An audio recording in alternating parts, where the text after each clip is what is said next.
Hello everyone, स्वागत है आपका हमारे इस चैनल जिसका नाम है गवर्नमेंट एग्जाम्स फंडा। यूपीएससी सीएपीएफ की नोटिफिकेशन आ गई है।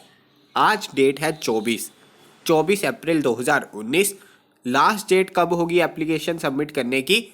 20 मई 2019। क्या क्या एजुकेशनल क्वालिफिकेशन चाहिए, क्या क्या क्राइटेरिया है एग्ज़ाम फिल करने का, उसके बारे में आज हम चर्चा करेंगे। बहुत ही ज़्यादा इम्पॉर्टेंट है, नोटिफिकेशन को पढ़ लेना, क्योंकि ये जो डिटेल्ड नोटिफिकेशन होती है इससे आपको पूरी क्लैरिटी हो जाती है। इसमें सब कुछ दिया गया है। 20 तक अगर आप एग्ज़ाम को भरते हैं, 20 मई तक, और उसके बाद अपनी एप्लीकेशन विड्रॉ करना चाहते हैं तो उसका भी प्रोसीजर यूपीएससी ने दिया हुआ है। तो इसके बारे में चर्चा करेंगे। कितनी फ़ीस है, कितनी पोस्ट है, इसके अलावा जिन लोगों ने भी यूपीएससी सीएपीएफ का पेपर देना है, यूपीएससी सीएपीएफ की स्ट्रैटेजी वीडियो हमने अपलोड कर दी थी, वो आप देख सकते हैं। इसके अलावा सीडीएस और सीएपीएफ दोनों का ही व्हाट्सएप ग्रुप प्रेपरेशन के लिए चल रहा है। उसकी डिटेल्स अगर आप चाहिए हो तो आप 8699247491 पर व्हाट्सएप करके ले सकते हैं। तो ये जो हमारी डिटेल्ड नोटिफिकेशन आई है, अब इसमें देखने वाली क्या बात है, कुछ चीज़ें देखेंगे जो बहुत ही ज़्यादा इंपॉर्टेंट है। सबसे पहले कि लास्ट डेट आपने याद रखनी है 20 मई। इसके अलावा सेंटर जो इन्होंने दिए हैं, ये है एग्जामिनेशन के सेंटर्स, इन्हीं में से आपको भरना होगा। और स्पेशली इसमें लिखा हुआ है नोटिफिकेशन में कि फर्स्ट कम फर्स्ट बेसिस, यानी जो पहले अप्लाई करेगा उसको उस अकॉर्डिंग सेंटर मिलेगा। एक ही सेंटर आपको भरने की ऑप्शन मिलेगी। अगर वहाँ पर सीट्स फुल हो जाती है तो उसके बाद वो सेंटर की ऑप्शन जो है फ्रोज हो जाएगी एप्लीकेशन फॉर्म में, और आपको कोई और सेंटर भरना होगा। इस वजह से आप जितना जल्दी ये फॉर्म भरेंगे उतना अच्छा रहेगा। इसके अलावा जो हमने चीज़ें देखनी है, सीएपीएफ के थ्रू हम कहाँ कहाँ जा सकते हैं। एक तो border security force assistant commandant के लिए है, सीआरपीएफ, सीआईएसएफ, आईटीबीपी और सशस्त्र सीमा बल एसएसबी। तो टोटल पोस्ट कितनी आई है? टोटल पोस्ट है 323, जिसमें से 10% रिजर्वेशन है एक्स सर्विसमैन के लिए। अगर उनको 10% एक्स सर्विसमैन नहीं मिलते तो उसके बाद ये पोस्ट बाकी कैंडिडेट्स को ही जाएंगी। तो ये हमने ध्यान में रखना है। इसके अलावा जिन लोगों ने पहले किसी भी फोर्सेस के लिए असिस्टेंट कमांडेंट का पेपर क्लियर किया था, फाइनल मेरिट लिस्ट में आए थे, ज्वाइन किया हुआ है, वो एलिजिबल नहीं है दोबारा, तो ये ध्यान में रखना है। इसके अलावा वैकेंसीज जो है, जैसा कि वो हर बार नोटिफिकेशन में लिखते हैं कि वो चेंज हो सकती हैं, तो ये वैकेंसीज का ब्रेकेज इस अकॉर्डिंग है। इसके अलावा अगर आपने जो चीज़ें ध्यान में रखनी है, जो सीडीएस का पेपर होता है उसमें रिजर्वेशन नहीं होती, लेकिन ये जो पोस्ट है इसमें रिजर्वेशन है। एससी, एसटी, ओबीसी, और अभी अभी आपको पता है 10% इकोनॉमिकल वीकर सेक्शन के लिए भी रिजर्वेशन दी गई थी। तो जो लोग इकोनॉमिकल वीकर सेक्शन की कैटेगरी में आते हैं वो इन 10% पोस्ट के लिए अप्लाई कर सकते हैं। यानी कि इसमें अगर आपकी कोई भी रिजर्व्ड कैटेगरी है तो आप उसमें अप्लाई कर सकते हैं, उसका बेनिफिट ले सकते हैं। इसके अलावा जो आपने चीज़ें देखनी है वो एलिजिबिलिटी क्या है? सबसे पहले कि इंडिया का सिटीज़न होना चाहिए। उसके अलावा वो लोग एजुकेशनल क्वालिफिकेशन से पहले हम देख लेते हैं। एक तो मेल और फीमेल दोनों ही असिस्टेंट कमांडेंट के लिए जो है एलिजिबल है, ऐसा कुछ चक्कर नहीं है कि सिर्फ मेल एलिजिबल है। दूसरी चीज़, एज कितनी होनी चाहिए? अगर आप जनरल कैटेगरी से आते हैं तो एटलीस्ट आपकी 20 साल एज हो गई होनी चाहिए और 25 साल से एज कम होनी चाहिए। यानी कि आपकी एज जो लाई करनी चाहिए, आप 2 अगस्त 1994 से अगर पहले बॉर्न हुए हैं तो ये पेपर नहीं भर सकते, और अगर 1 अगस्त 1999 के बाद बॉर्न हुए हैं तो ये पेपर नहीं भर सकते। लेकिन इसमें भी कुछ चीज़ें हैं। अगर आप एससी कैटेगरी से आते हैं, शेड्यूल्ड कास्ट से आते हैं, तो आपको 5 साल की रिलैक्सेशन है।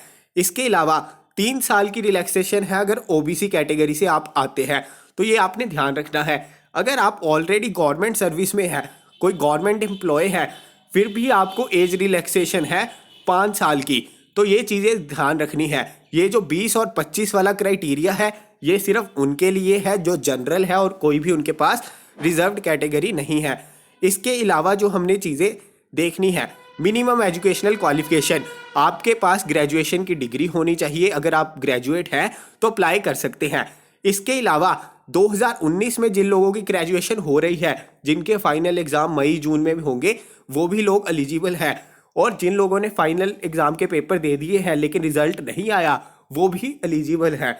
तो ये आपने ध्यान में रखना है। इसके अलावा फीस की बात, फीस फीमेल्स को कोई भी इसमें फीस नहीं देनी, SC ST को कोई फीस नहीं देनी। इसके अलावा जो फीमेल नहीं है, SC ST कैटेगरी में नहीं आते, उनके लिए 200 फीस है, 200 फीस उनको देनी होगी। तो ये हो गया फीस का क्राइटेरिया। अप्लाई कैसे करना है, UPSC की वेबसाइट पर जाकर आप अप्लाई कर सकते हैं, www.upsconline.nic.in। कुछ और चीज़ों की चर्चा कर लेते हैं। सबसे पहले इसका रिटन एग्ज़ाम होगा 18 अगस्त 2019 को। इवन टाइम भी बता दिया गया है। रिटन एग्ज़ाम में पेपर होंगे दो, एक तो होगा पेपर 1, पेपर 1 होगा 250 मार्क्स का, पेपर 2 होगा 200 मार्क्स का। एक ही दिन में दोनों पेपर होंगे। पेपर 1 जो होगा वो MCQ टाइप होगा, मल्टीपल चॉइस टाइप होगा, उसमें आएगी जनरल एबिलिटी और इंटेलिजेंस। दूसरा पेपर जो होगा उसमें क्या करना होगा, उसमें आपको ऐसे लिखने होंगे, आर्गूमेंट लिखने होंगे, रिपोर्ट लिखनी होंगी। यानी कि जो हमारा दूसरा एग्जाम है वो सब्जेक्टिव टाइप होगा।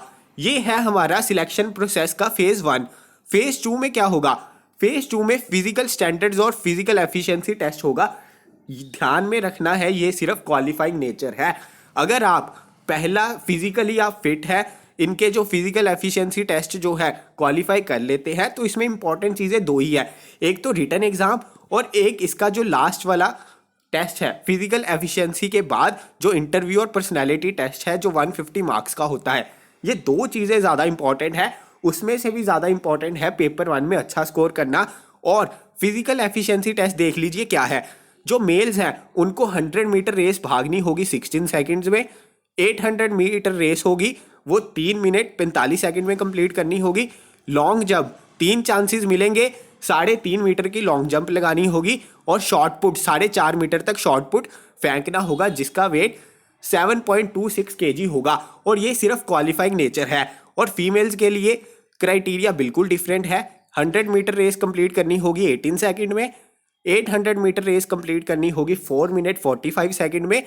और लॉन्ग जंप 3 मीटर तक लगानी होगी, 3 चांसेस मिलेंगे। और ये होगा क्वालिफाइंग नेचर। ये तब होगा अगर आप पेपर 1 क्लियर करेंगे। पेपर 1 क्लियर करना बहुत ज़्यादा ज़रूरी है। कट ऑफ जाती है उसकी, जैसा एग्ज़ाम आएगा, जैसा लोग अटैम्प्ट करेंगे उसके अकॉर्डिंग। SC कैटेगरी की अलग जाएगी, ST की अलग, जो हमारी जनरल कैटेगरी है उनकी अलग जाएगी। ये आप पेपर क्लियर कर लेते हैं तो उसके बाद फिजिकल एफिशिएंसी टेस्ट जो है क्वालिफाइंग नेचर है ये भी हो जाता है। तो उसके बाद इंटरव्यू पर्सनालिटी टेस्ट होगा 150 मार्क्स का।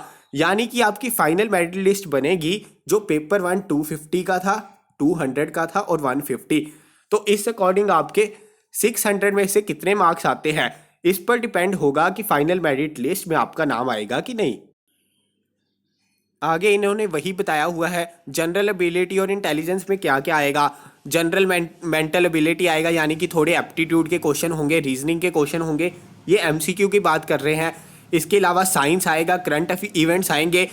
बहुत ज़्यादा इंपॉर्टेंट है इनको गो थ्रू करना, क्योंकि यहाँ पे इन्होंने कैटेगरीज भी मेंशन की है कि करंट इवेंट्स किस रिलेटेड आएंगे।